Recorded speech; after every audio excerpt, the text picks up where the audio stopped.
Welcome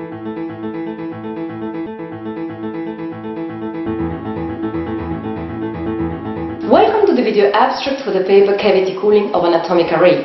My name is O S Mishina and I'm a postdoctoral researcher in the Theoretical Physics department of the Saarland University. The university is located in the city of Saarbrücken in Germany, and the work was performed in the Theoretical Quantum Optics group led by Professor Giovanni Morici.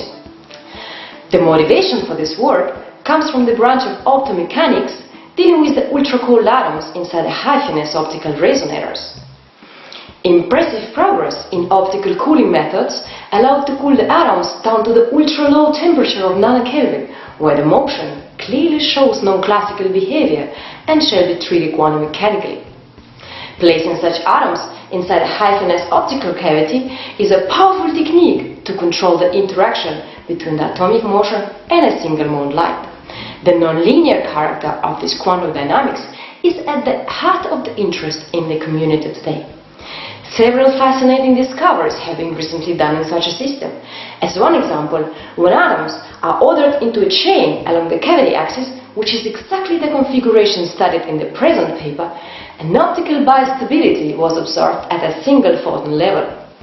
This triggers the interest for the further exploration of the quantum light-photon interface between the cavity light and the atomic motion, which promises novel quantum phases and quantum states of matter.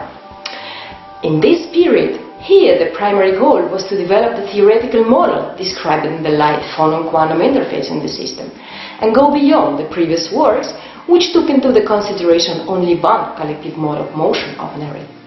At first, we proved the accessibility and controllability of the atomic motion in the system by showing that all the atoms of the array can be simultaneously cooled down to their ground state of motion. It is possible if the trap frequency of individual traps are all different. The great benefit in this system is that the trap inhomogeneity and the cooling channel itself are provided by the cavity field, if its periodicity differs from the one of an atomic array. The next natural question would be, how does the cooling performance scale with the atom number? The main feature of it, visible for both cooling rate and a final temperature, is the existence of two principally different regimes.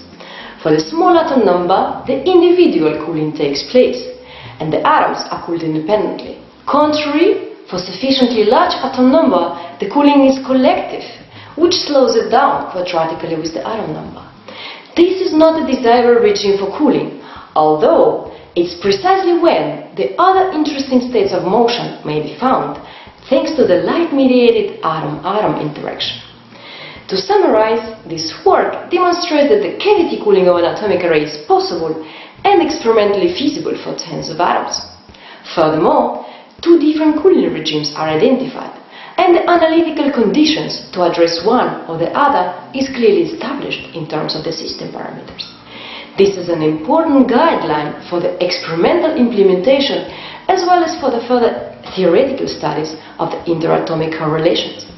Moreover, the system of the Heisenberg-Langevin equation governing the multimode light-photon interface in the presence of spontaneous emission is established for the first time in the system.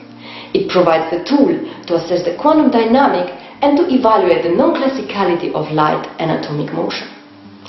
Finally, our cooling scheme can also be extended for the case of an ion crystal or an array of micro or nanometer scale mechanical oscillators, which makes it a useful tool for different systems. This work was funded by the European Union FP7 program within the collaborative project Acute and the individual Marie Curie project Evolcave. Thank you very much for your attention.